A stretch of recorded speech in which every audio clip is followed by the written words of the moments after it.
Sa loob ng 8 taon, si Samuel Blackwell ay namuhay na ang tanging kasama lamang ay ang hangin at ang kanyang mga kabayo.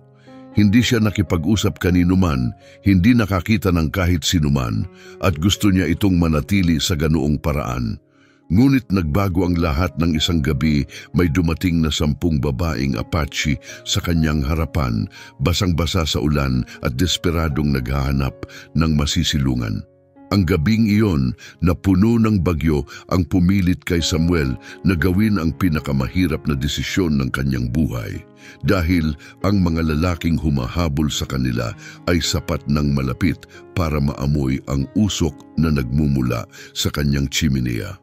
Kumakabog ang ulan sa mga bintana na parang mga batong ibinabato. Isang marahas na paalala na tanging mga hangal lamang ang naglalakad sa labas kapag nagngangalit ang kalikasan. Tahimik siyang nakaupo sa tabi ng apoy, inaayos ang isang sirang harness ng kabayo nang magsimula ang katok. Hindi iyon ang banayad na katok ng isang kapitbahay. Mabilis, malakas, halos puno ng takot. May nagmamakaawa, may nanganganib. Napatigil si Samuel, hawak pa rin ang sinturon ng kabayo, walang bumibisita sa kanya, walang nagtatangkang lumapit. Simula nang ipinakita niyang ayaw niyang may koneksyon sa mundo sa labas ng kanyang lupa. Muling kumatok, mas malakas ngayon, sinundan ng mga boses na gumagamit ng wikang matagal na niyang hindi naririnig, Apache. Isang malamig na kaba ang gumapang sa kanyang dibdib. Noong huli niyang narinig ang wikang iyon, buhay pa ang kanyang asawa at anak na babae. Noong huling may kumatok na mga estranghero sa kanyang pintuan sa gitna ng dilim, nawala sa kanya ang lahat ng mahalaga. Dahan-dahan niyang iniabot ang kamay sa riple na nakasabit sa may pugon, isang kilos na parang bahagi na ng kanyang pagkatao, isang likas na galaw matapos ang mga taon ng pagtulog na laging may bantang panganib. Ngunit may pumigil sa kanya. Ang mga boses ay hindi galit o mapanakit. Sila ay natatakot. Nakinig siyang mabuti. Malumanay ang mga salita, puno ng pag-aapura, hindi sigaw ng mga mandirigma. At alam niya, ang mga kaaway ay hindi kumakatok. Lumapit siya sa pinto, bawat hakbang ay mabagal at maingat. Sa kabila nito, mas naging malinaw ang mga tinig ng mga babae, mahihinang bulong, pakiusap, at isang boses ang umangat, nagsalita sa Ingles. Mabigat ang bawat salita, may kakaibang punto. Pakiusap, alam naming nandyan ka, humihingi lamang kami ng masisilungan. Isang gabi lang, idiniin ni Samuel ang palad sa pinto. Nararamdaman niya ang pagyanig ng kanilang mga tinig sa kahoy. Sa mga taon ng kanyang pag-iisa, natutunan niyang pagkatiwalaan ang kanyang pakiramdam.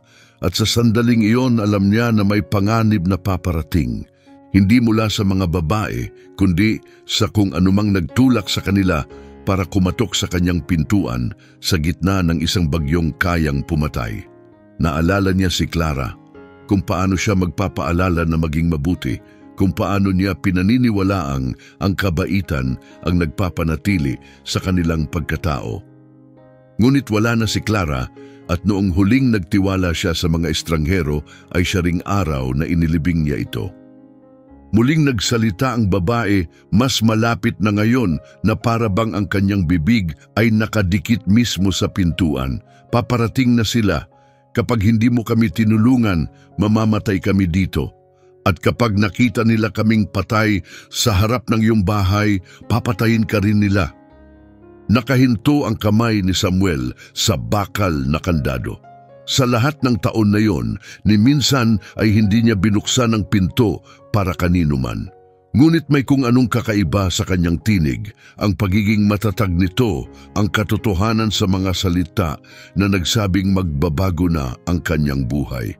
Sa labas ng dilim, palapit na ang mga sakay sa kabayo at kapag naabutan nila ang kanyang bahay, ang mundong itinayo niya sa katahimikan ay magigiba. Ang pagbuhat sa bakal na kandado ay parang pagbuhat sa kanyang nakaraan mismo. 8 taon ng takot at pag-iisa ang pilit humihila sa kanya pabalik. Pero ang tinig ng babae ay parang kidlat na sumira sa matagal ng pader sa kanyang puso. Binuksan niya ang pinto. Ang tanawing bumungad sa kanya ay hinding-hindi niya malilimutan. 10 babaeng Apache ang nagsisiksikan sa kanyang balkonahe. Ang kanilang mga damit ay punit-punit at basang-basa. Ang ilan ay may mantsa ng dugo. Ang pinakabata sa kanila ay mukhang wala pang 16 na taong gulang, may bit-bit na maliit na balot na bahagyang gumagalaw, isang sanggol na nakikipaglaban sa lamig. Isang matandang babae na may mga hibla ng puti sa kanyang itim na buhok ang tahimik na nakatayo. Puno ng lungkot ang kanyang mga mata na tila pinasa na ang napakaraming pagkalugi sa buhay. Pero ang babaeng nagsalita ang pinakanagpakilos kay Samuel. Nakatayo siya ng tuwid, taas noo sa kabila ng pagod na bakas sa kanyang mukha. Dumadaloy ang dugo mula sa hiwa sa kanyang sentido. Punit ang kanyang damit, ngunit matatag siyang tumingin kay Samuel. "Ako si Tala," sabi niya sa maingat na Ingles. "Ang mga babaeng ito ay aking mga kapatid, mga anak, aking mga tao. 3 araw na kaming tumatakbo." Binuka ni Samuel ang kanyang bibig upang magsalita, ngunit walang lumabas na salita. Puno ng katanungan ang kanyang isipan. Saan sila nanggaling? Ano ang nangyari sa kanila? Sino ang humahabol sa kanila? Pero nang makita niya ang maputlang labi ng sanggol, tila nawalan na ng saysay ang lahat ng tanong. May mga sandali talagang hindi na kailangang mag-alinlangan. "Pumasok kayo," wika niya habang umurong pa atras. Tahimik silang pumasok, dumaan sa kanya na parang mga aninong dumudula sa dilim. Nilamon sila ng init ng kanyang tahanan. Matapos ang napakaraming taon ng pag-iisa, biglang naging masikip at masikip ang kanyang maliit na kabin. Para kay Samuel, ito ang kanyang kuta, ang kanyang ligtas na sulok sa mundo. Ngunit ngayong gabi, nagbago na ang mundong iyon. Parang lumiit ang kabin nang dumating ang mga babae. Kasama nila ang amoy ng ulan at takot, ngunit higit pa roon, may matapang na amoy ng dugo, at hindi lahat iyon ay galing sa kanila. Si Tala ang huling pumasok. Habang dumaan siya kay Samuel, bumulong siya ng halos hindi marinig. "Ang mga sundalong humahabol sa amin, malapit na sila. Siguro 1 oras na lang ang layo nila, baka mas maaga pa, at hindi sila titigil hanggat hindi kaming lahat patay." Isinara ni Samuel ang pinto at ibinalik ang bakal na bara sa pagkakalapat. Alam niyang wala na ring saysay iyon ngayon. Ang tahimik niyang kanlungan ay nabuksan na, hindi pinasok ng sapilitan, kundi bukas ng kusa. At sa pagpiling iyon, may kaakibat na kapalit. Laging may kapalit. Tumingin siya kay Tala, inarok ang kanyang mukha. "Bakit?" tanong niya. "Bakit kayo hinahabol?" Nagtagpo ang kanilang mga mata at nakita niya roon ang matagal na niyang hindi nakita, isang matinding sakit, isang hilaw na kirot na mula sa pagkawala ng lahat, ngunit na natiling nakatayo. Malinaw at walang pag-aatubiling sumagot si Tala. "Dahil pinili naming hindi mamatay ng tahimik. Dahil tumakbo kami noong inaasahan nilang susuko kami. Dahil nabuhay kami noong gusto nila kaming mawala. At dahil lumaban kami noong sinunog nila ang aming nayon at pinatay ang aming mga kalalakihan." Narinig ang mahina ngunit malinaw na iyak mula sa sanggol na karga ng pinakabatang babae. Nangatog ang panga ni Tala. At dahil kapag nabuhay kami, maaari naming sabihin ang ginawa ng isa sa kanilang mga opisyal sa aking bunsong kapatid na babae. Hindi na niya makikita ang pagsikat ng araw kung mabuhay kaming sapat para isalaysay ito. Ramdam ni Samuel ang ginaw na gumapang sa kanyang likod. Nakakilala na siya ng mga ganitong sundalo. Mga lalaking nagsusuot ng kapangyarihan na parang baluti, ngunit ginagamit ito para sa kalupitan. Mga lalaking sumisira ng buhay at hindi nag-iiwan ng saksi. "Gaano karami ang paparating?" tanong niya. "8, siguro 10, sagot ni Tala. Pinamumunuan ni Kapitan Whitmore. Ilang buwan na siyang nagloloob ng mga nayon ng Apache, sinasabing kami raw ay mapanghimagsik. Pero ang tunay niyang kinatatakutan ay ang malantad kung anong uri siya ng halimaw. Lumapit si Samuel sa bintana, sumilip sa maliit na siwang ng mga kapis. Balot ng dilim ang lahat sa labas ng bakuran. Nagtatago sila sa bagyo, sa ngayon. Pero ang mga lalaking sinanay para pumatay ay hindi nangangailangan ng liwanag. Kaya nilang gumalaw na parang mga multo kapag naniniwala silang wala ng takas ang kanilang biktima. Lumingon siya sa mga babae na ngayoy nagsisiksikan sa paligid ng apoy. Ang ilan ay nag-aalaga ng mga sugat, ang iba na may pinapatahan ang mga nakababatang kasama. Pagod sila, sugatan, ngunit hindi basag. Matagal na niyang natutunan na kapag gustong mabuhay, nagagawa ng tao na tumigas ng higit pa sa inaakala. May silong sa ilalim ng kusina, sabi niya kay Tala. Mga pader na bato, lihim ang lagusan. Maliit lang, pero maaaring kasya kayong lahat. Umiling si Tala ng dahan-dahan. Kapag naghahanap sila at natagpuan kami, ikaw ay bibitayin din. Pero kung aakalain nilang walang tao sa bahay, kung walang bakas na dumaan kami rito, maaari kang hindi nila galawin. Hindi ka namin gagawing target ng hukbong sandatahan ng Estados Unidos. Napatawa si Samuel, maikli at may pait. Matagal na akong target, 8 taon na ang nakalipas. Naging kalaban na nila ako mula nang mabuhay ako matapos ang ginawa nila sa aking pamilya. Sandali siyang tumigil, tumingin kay Tala ng diretso sa mga mata. Ang tunay na tanong, tatakbo ba tayo o pagsisisihan nilang nagpunta sila rito? May dumaan na kislap sa mukha ni Tala, bahagyang pagkagulat, marahil may halong paghanga. Sa labas, nagsisimula ng humina ang bagyo. At habang humuhupa ang hangin, mas naging malinaw ang tunog na kinatatakutan nila, mga kabayong humahampas sa putik, mga tinig ng mga lalaki na mababa ngunit tiyak, puno ng kumpiyansa na naipitin na nila ang kanilang biktima. Ang tunog ng mga kabayo na lumalagos sa basang lupa ay parang kampana ng babala. Mabilis na gumalaw si Samuel, kinuha ang kanyang rifle at mga bala mula sa kabinet. Gamay na ang bawat kilos. Ngunit pagharap niya biglang tumigil siya. Si Tala ay hindi na ang pagod na babaeng kumatok sa kanyang pinto. Nakatayo siyang tuwid, matatag ang mga balikat. Sa kanyang mga kamay, isang kutsilyo ang kumikislap sa liwanag ng apoy, parang isang pangako. Nagbabago rin ang iba pang mga babae. Ang ilan ay may hawak ng mga armas, nakatago sa ilalim ng kanilang mga sirang damit. Ang iba ay tahimik na lumilipat ng pwesto, kalmado at determinado, parang mga taong sinanay para sa ganitong laban. Hindi kayo walang kalaban-laban, sabi ni Samuel, habang dahan-dahang nabubuo ang pagkaunawa sa kanyang mga mata. Matatag ang tinig ni Tala. Hindi kami kailanman naging walang laban. Pero minsan, mas mainam na ipakita sa iba na para bang mahina kami. Tumingin siya sa apoy. Akala ni Kapitan Whitmore na hinahabol niya ang mga babaeng duwag na sisigaw at magtatago. Malapit na niyang malaman kung gaano siya nagkamali.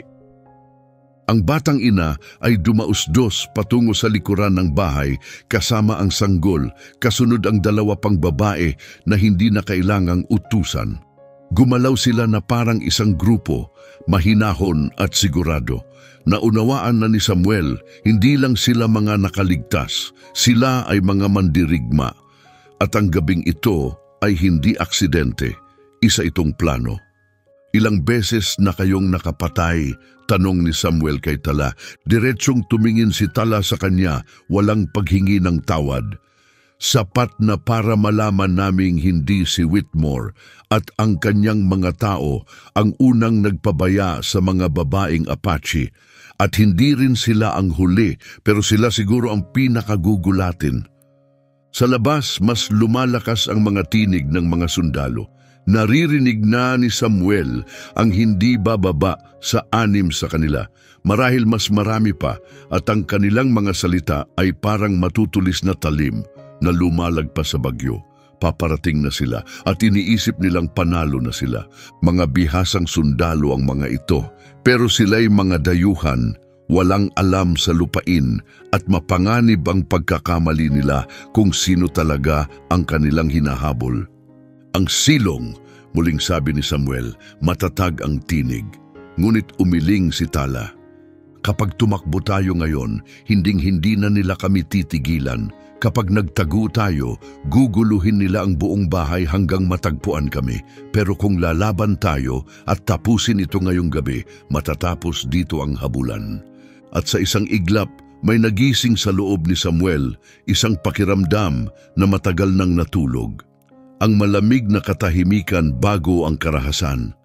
Ang sandaling inuuna ng pagnanais na mabuhay ang lahat ng bagay. Ang pagdating ng mga babaeng ito sa kanyang rancho ay hindi isang aksidente.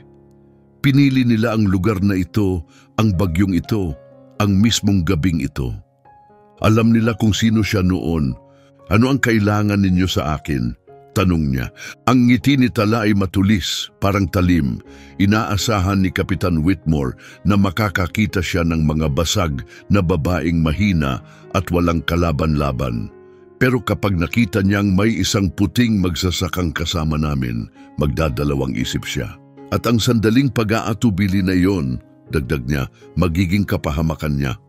May kabayong humalinghing malapit sa bahay at maririnig ang mabibigat na yabag na lumalagapak sa putikan.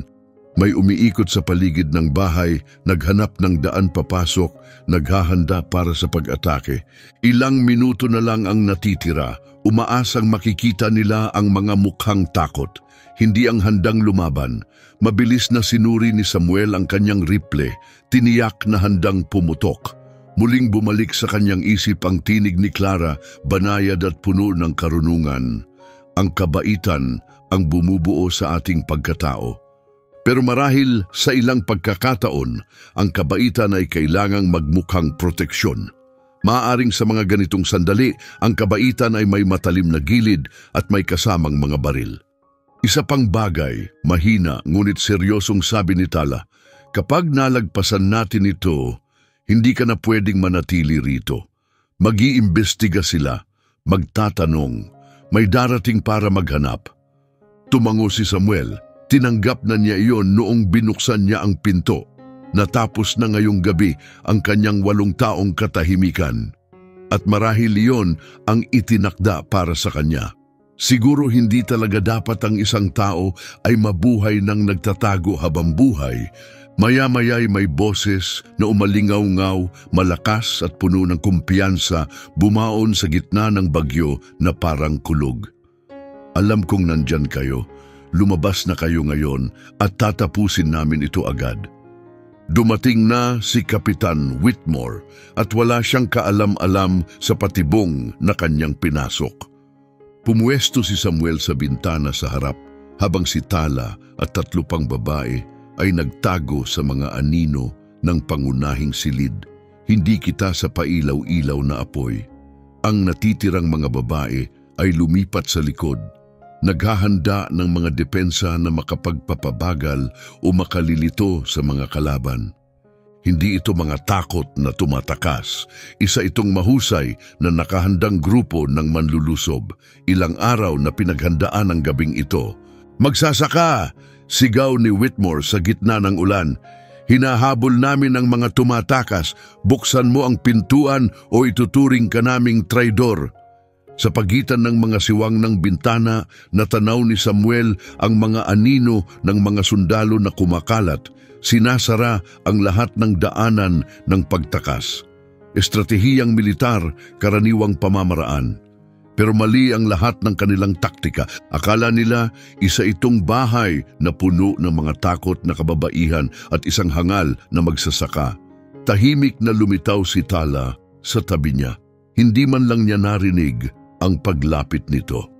Yung malapit sa iyong kamalig, mahina niyang bulong. Yun si Sergeant Turner. Nakatayo siya roon noong pinatay nila ang asawa ko. At doon sa may balon, iyon si Corporal Reeves. Siya ang sumupil sa aking kapatid habang si Whitmore. Hindi na kailangan pang tapusin. Ang mga salita ay parang usok na nakabitin sa hangin. Ramdam ni Samuel ang paninikip ng kanyang dibdib, ang galit na unti-unting sumisiklab na parang matagal ng kaibigan. Hindi lang ito mga sundalo, mga mandaragit itong nakasuot ng uniforme. At ang mga mandaragit tanging dahas ang nauunawaan. Paano mo gustong simulan ito? Tanong niya kay Tala. Si Whitmore, ang darating sa harap, gusto niya laging tinitingnan sa mata ang kanyang mga biktima. Ang iba ay susubok pumasok sa gilid. Pero ang inaasahan nila ay walang paglaban, puro sigaw at pagsuko lang. May iniabot siyang maliit na bagay, isang salamin, makinis at malinaw kahit sa mahina na liwanag. Kapag nakita mo ang senyales, sabi niya, kunin mo si Kapitan, kami na ang bahala sa iba. Bubuka na sana ang bibig ni Samuel para magtanong kung ano ang senyales, pero may isa pang boses ang humiwa sa bagyo, mas bata kinakabahan. Kapitan, baka dapat tingnan na lang natin at umalis, baka matandang magsasaka lang na nagpapalipas ng ulan. Ang tawa ni Whitmore ay mababa at malupit. Private Adams, dito nagtapos ang mga bakas, 10 babae, mabilis, sugatan, nagdurugo sa iba't ibang parte. Nasa loob sila. At pati na rin kung sino manghangal ang nag-aakalang kaya niya silang protektahan. Ako ang masusunod ngayong gabi, aking mga patakaran. Narinig ni Samuel ang malinaw na tunog ng mga armas na nilalagyan ng bala, mga safety na tinatanggal. Hindi na ito ensayo. Dumating na ang sandali at ngayon ikaw na ang magpapasya. Kung ikaw si Samuel nakatayo sa loob ng kubo habang papalapit ang mga sundalo, bubuksan mo ba ang pinto at susubukang makipag-usap sa mga lalaking pumili na ng karahasan? O magtitiwala ka ba sa mga babaeng Apache sa tabi mo? Mga mandirigma na ginawang huling depensa ang iyong tahanan. Ipaalam mo sa akin sa mga komento dahil gusto kong malaman kung anong panig ang pipiliin mo. Ang susunod na gagawin ni Samuel ang magpapasya ng lahat kung matatapos ang gabi sa katarungan o sa madugong pagkawasak. Pinili na niya ang kanyang gagawin. Biglang bumukas ang harapang pinto, sinipa ng buong lakas ni Kapitan Whitmore. Nakataas ang kanyang rifle, inaasahan niyang makakakita siya ng mga babaeng walang kalaban-laban na nanginginig sa takot. Pero ang bumungad sa kanya ay ang baril ni Samuel, nakatutok diretso sa kanyang mukha. Sa isang iglap, natigilan ng kapitan, may pagkalito sa kanyang mukha. Hindi ito ang pananambang na kanyang inaasahan at sapat na ang pag-aalinlangang iyon para kay Tala. Mula sa liwanag ng apoy, kumislap ang salamin, ang kanyang hudyat. Sa isang iglap, gumalaw ang lahat sa loob ng kubo. Ang bagyong nagsilbing takip sa paglapit ng mga sundalo ay siya ring naging dahilan para hindi marinig ang kanilang pagbagsak. Ang mahinang sutsot ng mga patalim na tumatama sa kanilang mga biktima. Ang mabilis at matalim na hingal ng mga lalaking namamatay bago pa man sila makasigaw. Ang tahimik na tunog ng paghihiganti, mabilis, malupit at nararapat lamang. Lumitaw ang takot sa mga mata ni Whitmore nang maunawaan niya ang katotohanan. Pumasok siya sa isang patibong, pero huli na ang lahat, hinila ni Samuel ang gatilyo. Pero bago pa man pumutok ang baril, gumalaw si Tala sa likod ng kapitan, parang aninong nabuhay. Para ito sa kapatid kong babae, bulong niya sa taingan nito. Habang itinarak ang kanyang patalim sa pagitan ng mga tadyang ng kapitan, may tiyak at sanay na galaw. Bumitaw ang rifle sa kamay ng kapitan. Niyakap niya ang sugat na para bang mapipigilan niya ang isang bagay na tapos na. Pero hindi pa tapos si Tala.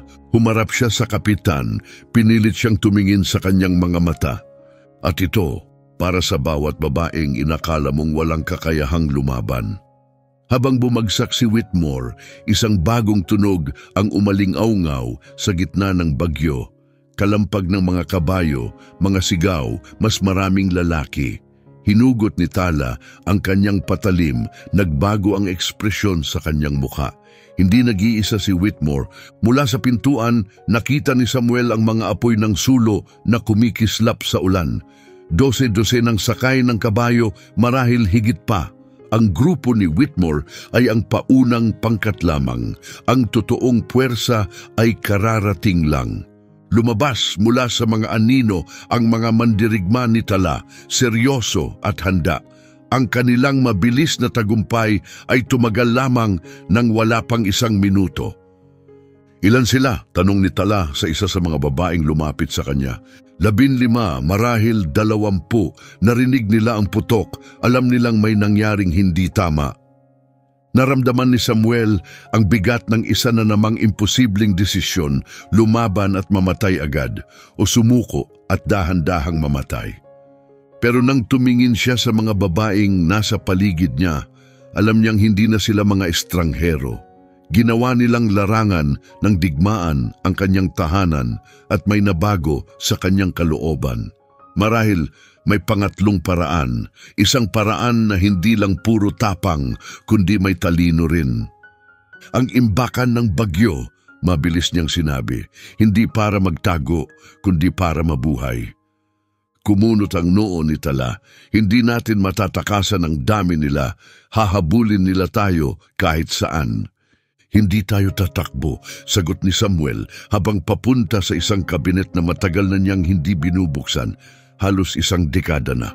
Sa loob, nakabalot sa lumang tela na may langis, naroon ang mga kagamitan mula sa isang ibang buhay. Mga dinamita, mga mitsa, kagamitang gamit niya noong nagpapasabog siya ng bundok para maglagay ng rails at sa mas delikadong gawain noong panahon ng digmaan. Ang rancho na ito ay nasa tuktok ng burol, paliwanag niya habang inihahanda na ang mga pampasabog. Ang tubig ulan ay dumadaloy pababa sa magkabilang panig. Tuwing tagsibol, gumagamit ako ng dike para kontrolin ang pagbaha. Lumaki ang mga mata ni Tala na unawaan ang ibig sabihin. Kung pasasabugin natin ang dike ngayong may bagyo, tumango si Samuel, mapupuno kaagad ang lambak sa ibaba. 10 talampak ang taas ng tubig, baka higit pa. At sino mang nasa ibaba, hindi na makakaligtas. Mahina at seryoso ang tugon ni Tala. Pagkatapos ay lumambot ang kanyang tingin. Pero ang lupa mo, ang tahanan mo. Tumingin si Samuel sa paligid ng silid na nagsilbing bilangguan niya ng maraming taon, at pagkatapos ay tumingin sa bangkay ni Whitmore na nakahandusay sa sahig. Matagal nang hindi naging tahanan ang lugar na ito, sabi niya. Ang tahanan ay tungkol sa mga taong pinoprotektahan mo, hindi sa mga pader na pinagtataguan mo. Mga salitang minsang binitawan ni Clara, mga salitang nakalimutan niya hanggang ngayon. Sa labas, sumisigaw na ang mga sundalo, taas ang mga sulo, mga yabag na bumabalot sa buong bahay. Isa sa kanila ay halatang natagpuan na ang bangkay ni Whitmore. Wala nang panahon para sa mga tanong. Pumasok ang pinakabatang babae sa silid, may buhat na sanggol sa kanyang mga bisig. Sa kabila ng kaguluhan, tila himbing ang bata. Pero ngayon ay gising na ito, tahimik na nakamasid, malalaking mata na puno ng kuryosidad na para bang nararamdaman ang bigat ng nangyayari. Pagkatapos, isang malakas na tinig ang umalingawngaw mula sa labas, puno ng awtoridad. Patay na si Teniente Whitmore, sumuko na kayo o susunugin namin ang lugar na ito. Tumingin si Tala kay Samuel. Kalma pero seryoso ang kanyang mukha. Kapag ginawa natin ito, wala nang balikan, wala nang pag-urong, habang buhay kanilang hahabulin. Hindi agad sumagot si Samuel. Tumingin lang siya sa ulan, sa mga sulo, sa kadilimang puno ng mga kaaway. Nakapagpasya na siya, inihampas niya ang baril sa kanyang balikat at binuhat ang bungkos ng mga pampasabog. Mahinahon at matatag ang kanyang boses. Ma'am, 8 taon na akong parang multo. Ngayon, pipiliin kong mabuhay.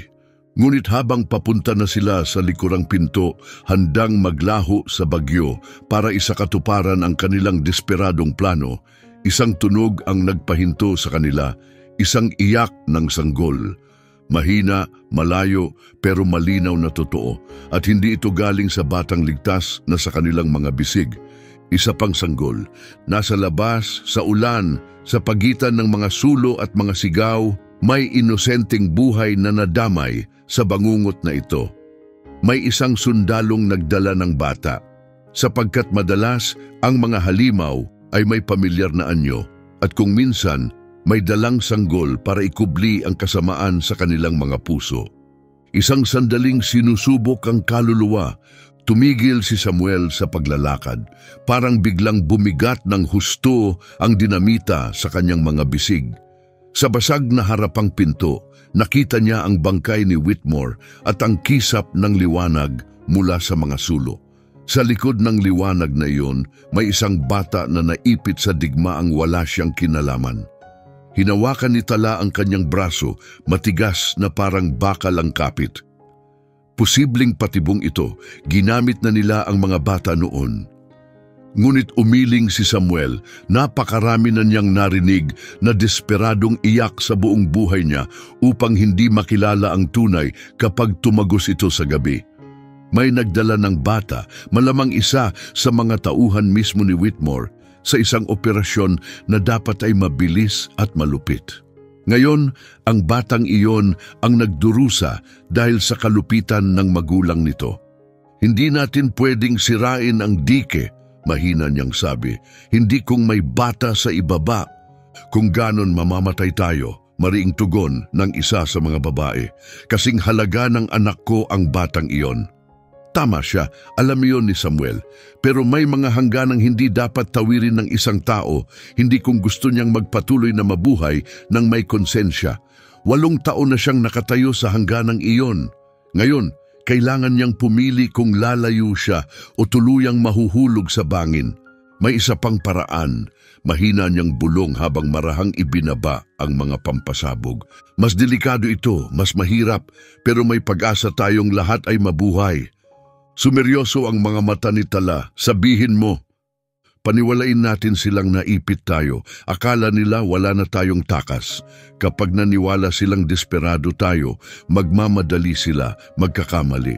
Magpapadala sila ng mga tao para palabasin tayo habang ang iba'y mananatili sa labas, kasama ang mga kabayo at ang bata. Nangangahulugan niyan, 3-1 ang laban, babala ni Tala. Tumango si Samuel. Oo, kung harapang labanan, ganun nga. Pero hindi ito magiging patas na laban. Mabilis siyang pumunta sa isa pang nakatagong kabinet. Ito ay puno ng ibang klaseng sandata. Mga kalawanging caltrop para sa mga kabayo. Manipis na kawad na parang sapot ng gagamba. Mga bitag ng oso na orihinal ay para sa hayop, pero may mga bakas ng mas madugong nakaraan. 8 taon na ang nakalipas, sabi niya habang inilalatag ang mga bitag. Ginawa kong kuta ang lupaing ito dahil sa takot na mamatay. Ngayon, gagamitin natin ito para matiyak na may mabubuhay. Sa labas, nagsisimulang magtipon muli ang mga sundalo. May nagsisigaw ng mga utos, kumukuha ng pamumuno. Malamang ang pumalit kay Whitmore. Mayroon silang bilang, kagamitan at pagsasanay. Pero si Samuel ang may hawak ng kalamangan. Kilala niya ang bawat pulgada ng lupa na parang bahagi ng kanyang sarili. Paano natin sila paghihiwalayin? Tanong ni Tala. Bigyan natin sila ng inaasahan nila. Isang huling laban na sigurado silang panalo sila. Barikadahan natin ang harapan at gumawa tayo ng ingay para mapaniwala sila. Tutuklawin nila ang pain at kalahati ng kanilang puwersa ay susugod ng diretso sa atin. Paano naman ang kalahating matitira? Ngumiti si Samuel, matigas at puno ng determinasyon. Maghihintay sila para harangin ang pagtakas natin at doon natin sila tatamaan sa lugar na hindi nila iniisip. Isang baliw na plano ito, simple, marahas at delikado. Si Tala at 4 na babae ang magtatanggol sa harapan ng kubo. lilikha ng kaguluhan at kalituhan. Si Samuel naman, kasama ang iba pa, ay maglilihim sa lupaing hinubog niya mismo. Palilibutan ang puwersang nasa likuran at hahanapin ang bata sa gitna ng mga anino. Kapag pumalpak ito, sabi ni Tala habang naghahanda silang maghiwa-hiwalay, mababaliwala ang pagkamatay ni Whitmore. Tatawagin tayong mga mabagsik na mamamatay tao. Gagamitin ang mga bangkay natin para bigyang katwiran ang mas marami pang pananakop. Paano kung manahimik na lang tayo? Sagot ni Samuel. May mamamatay na bata dahil sa kasalanan ng ama, at kayo mamamatay dahil lamang sa pagtatangkang mabuhay. Minsan, hindi mabuti o masama ang pagpipilian, kundi masama at mas masahol. Kung kasama mo pa rin kami, pindutin mo ang subscribe button.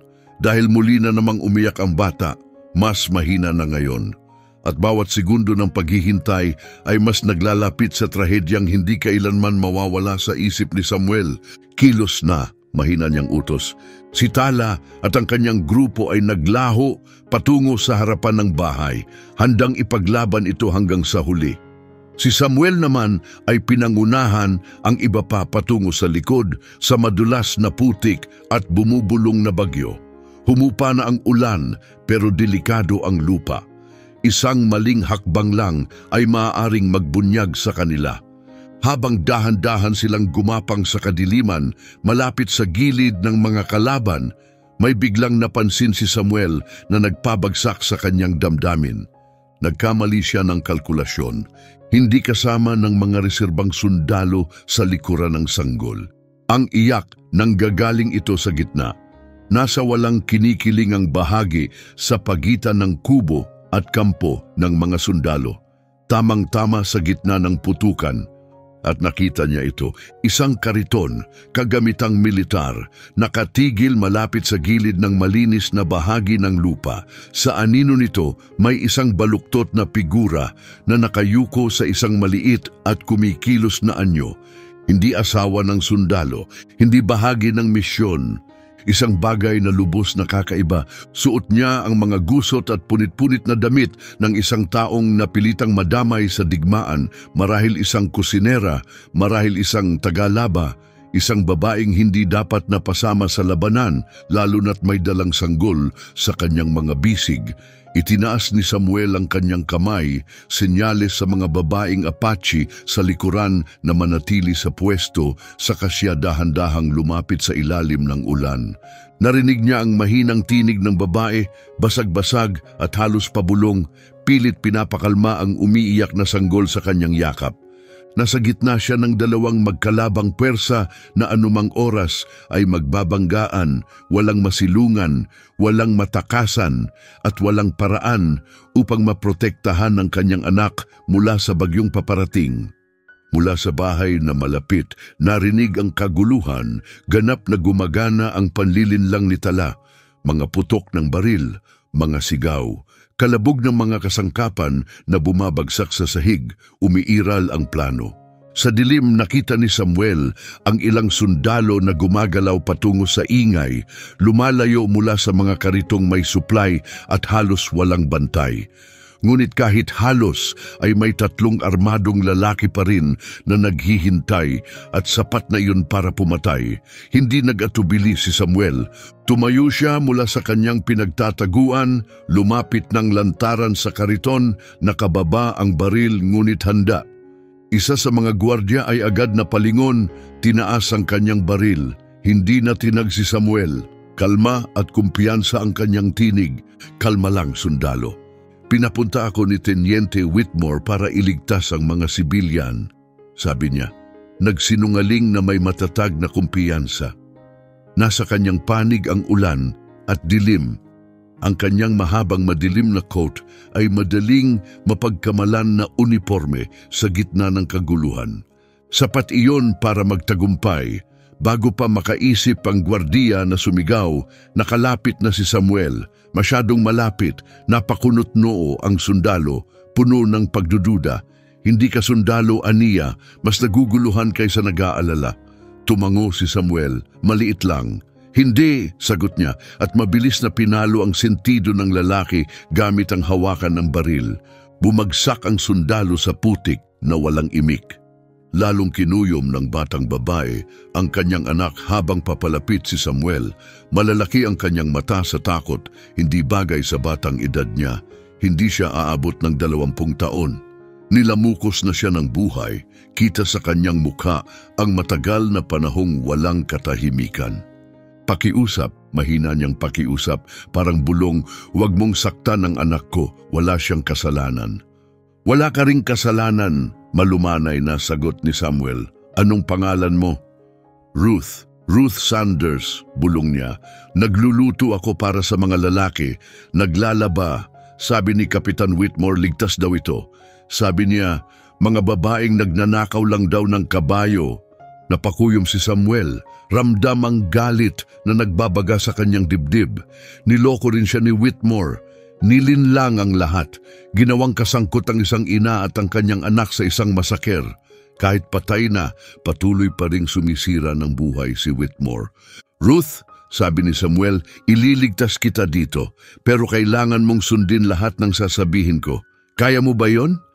Mabilis siyang tumango, niyayakap ang kanyang sanggol sa nanginginig na mga braso. Kapag nagsimula ulit ang putukan, tumakbo ka papunta sa mga punong iyon. Huwag kang titigil hanggat hindi mo na naririnig ang putok ng baril. Sundan mo ang sapapatimog. Mga 5 milya mula dito, may tindahan ng kalakal. Sabihin mong si Samuel Blackwell ang nagpadala sa'yo. "Paano ka naman?" tanong niya, bakas sa tinig ang takot. Pero bago pa makasagot si Samuel, isang sigaw ang umalingaw-ngaw. Nakita na siya ng ibang mga gwardiya. Itinaas ng isa ang kanyang rifle, pero huli na. Mula sa mga anino, sumugod ang mga babaeng Apache na parang mga multo. Mabilis at walang awa. Hindi handa ang mga sundalo. Akala nila mga takot na sibilyan ang hinahabol nila. Sandali lang ang labanan, pero napakabagsik. Nakuha nila ang tindahan ng supply. Hindi na nag-aksaya ng oras si Ruth. Bit-bit ang kanyang sanggol, naglaho siya sa gitna ng unos, tumatakbong palayo para sa kalayaan habang umuugong ang kulog sa kanyang likuran. Pero hindi nagtagal ang tagumpay. Mula sa bahay, humina ang ingay ng labanan. Ang sumunod ay nagbigay ng matinding kaba kay Samuel. Katahimikan. Walang sigaw. Walang putok. Wala. Pagkatapos, isang tinig, matalim at malamig, ang umalingaw-ngaw sa ulan. "Ako si Colonel Prescott ng Hukbong Sandatahan ng Estados Unidos. Napalilibutan na kayo ng buong batalyon ng mga sundalo. Sumuko na kayo o susunugin namin kayo at isasabit ang matitira." Nanigas si Samuel. Hindi pala si Whitmore ang may kontrol sa lahat. Sa dilim, may mas mapanganib na tao na nagmamasidlang, hinahayaan ng iba na lumaban at mamatay habang tahimik niyang iniayos ang kanyang mga galaw. Puno ng kasiguraduhan ang boses ni Prescott, boses ng isang taong kumbinsidong panalo na siya. Sa pagitan ng malalakas na ulan, unti-unting lumitaw ang mga sulo, bumubuo ng paikot na bitag. Hindi ito basta pagsalakay, isa itong patibong. Si Whitmore ang pain at sila ay kumagat. Ngunit bago pa tuluyang mawala ng pag-asa si Samuel, may narinig siyang nagpabago sa lahat. Sumigaw si Tala mula sa bahay, matatag at walang pag-aalinlangan. "Samuel, nasa atin ang anak ni Prescott." Ang katahimikan pagkatapos noon ay parang malakas na kulog. Maging ang bagyo ay tila napahinto. Pagbalik ng tinig ni Prescott, nabasag na ang lamig sa kanyang boses. "Pakawalan niyo ang bata at mag-uusap tayo." Hindi natin nagsitala. "Walang kasunduan," sagot niya. "Hustisya lang. Sinira ng mga tao mo ang aming mga tahanan, pinatay ang aming mga pamilya. Ngayon, mananagot kayo." Nagsimulang kumilos si Samuel, dumaan sa kaguluhan, sa ulan at sa panganib ng mga nakatagong baril. Habang papalapit siya sa bahay, unti-unting luminaw ang katotohanan. Nakaligtas ang grupo ni Tala, pero may kabayaran. 2 babaeng Apache ang nakahandusay sa putikan. Ang kanilang tapang ang nagbigay ng pag-asa sa iba na mabuhay. Sa loob ng bahay, nasilayan ni Samuel ang isang tagpo na hindi iisiping posible isang oras lang ang nakalipas. Nakatayo si Tala sa likod ng isang binatilyo.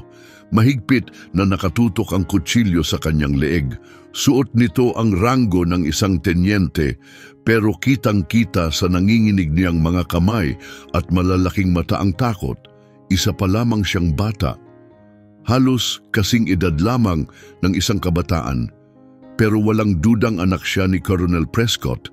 Kapansin-pansin ang matalas na cheekbones at matigas na panga. Ngunit kung si Colonel Prescott ay puno ng malamig na kontrol, ang batang ito ay puno ng takot. Pumasok siya sa likuran, bulong ni Tala, matatag ang tinig. Akala niya matalino siya, lulusob sa likod habang ang pangunahing atake ay nasa harap. Pero imbes na lumamang, nahulog siya sa aming mga kamay.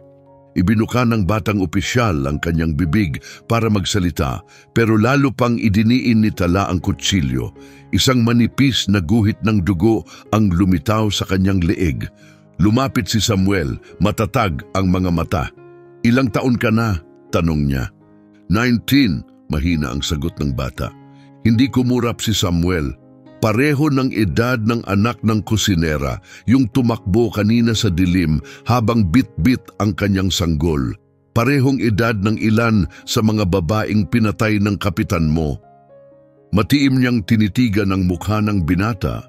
Bata pa, nanginginig at unti-unting nauunawaan ang mga kasinungalingang itinuro sa kanya. "Sabihin mo sa akin, Lieutenant Prescott, alam mo ba kung ano talaga ang ginagawa ni Whitmore sa mga baryo?" Nagpalingalinga ang mga mata ng binata, unti-unting lumilitaw ang konsensya at pagkabigla. Akala ko pinipigilan namin ang mga tulisan," mahina niyang tugon. "Sabi ng ama ko, pinoprotektahan namin ang mga naninirahan." "Nagsinungaling ang ama mo," matalim na sabi ni Tala. "Kami ay mga magsasaka, mga ina, mga bata, nag-aalaga kami ng pananim, tahimik kaming namumuhay. Pero ang mga katulad ni Whitmore ay laging kailangang may kalaban para bigyang katwiran ang kalupitan. Ang mga payapang tao, hindi nila pinapaikot ang pera." Sa labas, muling sumigaw si Prescott sa gitna ng ulan. Ngayon may halong takot ang kanyang tinig. "May 60 sundalo akong nakapaligid sa bahay na, yan, pakawalan niyo ang anak ko at papayagan ko kayong makalabas ng ligtas papuntang hangganan." Halos mapatawa si Samuel. "Ligtas?" mahina niyang sambit. "Mula sa isang taong umangat sa pagtataksil?" Pero nang tiningnan niya ang mga mata ng batang tenyente, may nagbago. Naroon pa rin ang takot, pero ngayon may kahalong iba, konsensya, at marahil isang munting alab ng pagkukusa. "May iba pang paraan," sabi ni Samuel, tumingin kay Tala. "Hindi natin kailangang patayin siya." "Isa siya sa kanila," matalas na tugon ni Tala. "Hindi man siya ang bumaril, pero kasama siya ng mga gumawa noon. Kasalanan pa rin iyon." "Siguro, pero ang kamangmangan ay iba sa kasamaan at pwedeng tapusin ng patotoo niya ang lahat ng ito, tapusin ng tuluyan." Unti-unting luminaw ang ideya. Ang anak ng isang koronel, nagsasalita tungkol sa tunay na mga pagpatay, inilalantad ang sistematikong kasinungalingan at karahasan na nagpapaikot sa digmaang ito. Maari nitong wasakin si Prescott, maari nitong ilantad ang lahat ng ginawa ni Whitmore. "Gusto mong pagtaksilan ko ang ama ko," mahina ang bulong ng binata. "Gusto kong sabihin mo ang totoo," sagot ni Samuel. Ang tanong, kaya mo bang mabuhay ng dala ang katotohanan iyon? Bago pa makasagot ang binata, isang bagong tunog ang umalingaw-ngaw sa gabi, yabag ng mga kabayo, sigawan ng mga utos, hindi mga tao ni Prescott. Ang mga tinig na ito ay may kakaibang tono, mas mabigat pa sa banta ng isang koronel. May mga bagong sulo na lumitaw sa dilim, dala ng mga sakay na may kakaibang uniforme, mga ahente ng pamahalaan o mga investigador mula sa pamahalaang teritorial. Mayroon palang mga nagmamasid sa kanila at ang karahasang nangyari ngayong gabi ang nagbunsod sa kanilang paglitaw. May naramdaman si Samuel na matagal na niyang hindi naramdaman, pag-asa. Maaaring mabuhay pa sila pero may kabayaran.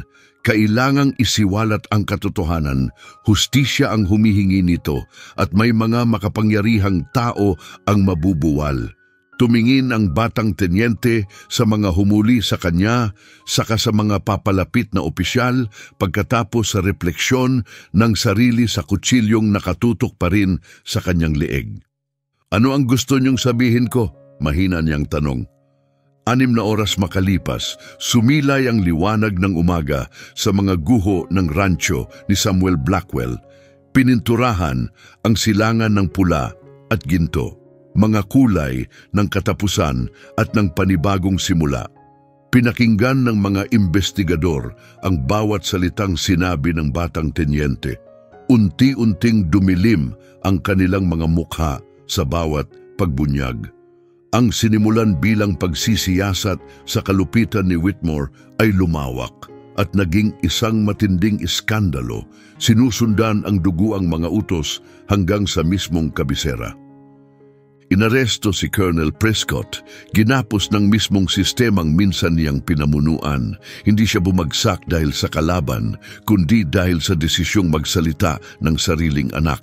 Ang mga natirang babaeng Apache ay inalok ng proteksyon ng pamahalaan at kakaunting kabayaran, mga pangakong nakasulat lamang sa papel at salaping hindi kailanman maibabalik ang mga nawala. Pero kahit paano, ito'y isang simula. Tahimik na nakatayo si Samuel sa pintuan ng natitirang bahagi ng kanyang tahanan, pinapanood si Natala at ang kanyang mga kasamahan habang naghahanda sa pag-alis. Ang dalawang sanggol, ang anak ni Ruth Sanders at ang batang Apache na nadamay sa putukan ay nabuhay sa gabing iyon. Hindi lahat ay pinalad. Saan kayo pupunta? Tanong ni Samuel. Pahilaga, sagot ni Tala. Sa mga kamag-anak na nakatakas sa kampanya ni Prescott, magtatayo kami muli. Pero hindi dito, sobrang dami na ng dalamhati sa lupang ito. Sandaling tumigil si Tala, pinagmamasdan ang mukha ni Samuel. At ikaw, wala na ang bahay mo, wala na rin ang buhay na itinayo mo dito. Dahan-dahang tumango si Samuel. Ang lalaking namuhay, mag-isa ng 8 taon, namatay kagabi. At totoo yon. Ang matagal nang nagtatagong lalaki, ang multo ng isang taong gustong mawala sa mundo, ay muling lumaban. At ngayon, hindi na niya kayang ipikit ang mata sa kung ano ang mahalaga.